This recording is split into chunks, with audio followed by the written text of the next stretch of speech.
Hello everyone, this is Sarah Duffy, and I am going to be doing an author's study on author and illustrator Yangsook Choi. Choi spent her childhood in Korea before moving to New York in her adolescence to study art.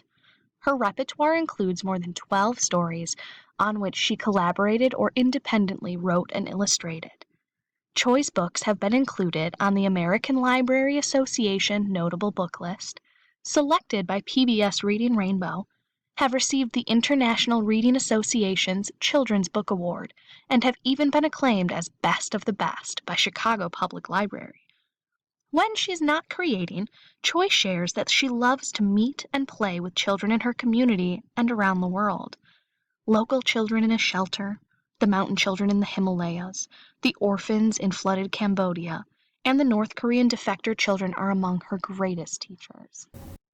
Some of the books Choi is best known for include New Cat, Behind the Mask, The Name Jar, and Peach Heaven. Also her collaborative works, The Key Collection and Landed. My first activity would center around the story The Name Jar. In the story, a young girl, Eun-hai, is anxious about starting at a new school after moving from Korea to the United States with her family.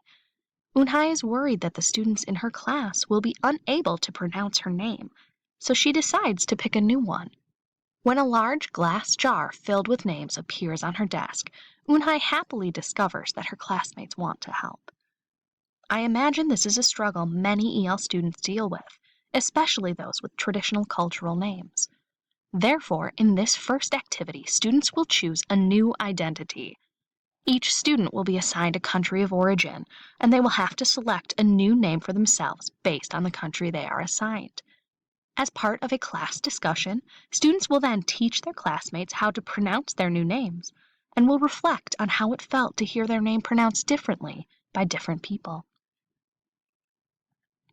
The second activity would be on the story Peach Heaven. In this activity, students will read Peach Heaven and will then be asked questions about the story, and will have to relate them to other familiar fables. They will determine the moral of their fables, identify text evidence that supports the moral, and will then be asked to write an opinion paragraph identifying the underlying moral of Peach Heaven and supporting their findings with textual evidence. Behind the Mask tells the story of Kimin, a young boy whose grandfather recently passed away. Kimin is anxiously awaiting the arrival of Halloween, but is having trouble deciding what to dress up as. His mother leaves 2 boxes of his grandfather's belongings in Kimin's room. Kimin begins to look through the first box, finding pictures of himself with his grandfather when Kimin was a baby. Among the photographs, Kimin discovers a few he has never seen before. Pictures of dancers wearing masks performing in front of a large crowd.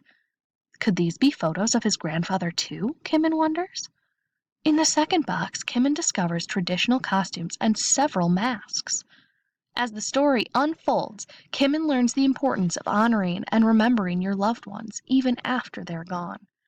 For this culminating activity, the students will be asked to create a mask that represents themselves, whether it be a self-portrait, an illustration of their favorite colors, their ethnicity, or even their favorite fictional characters.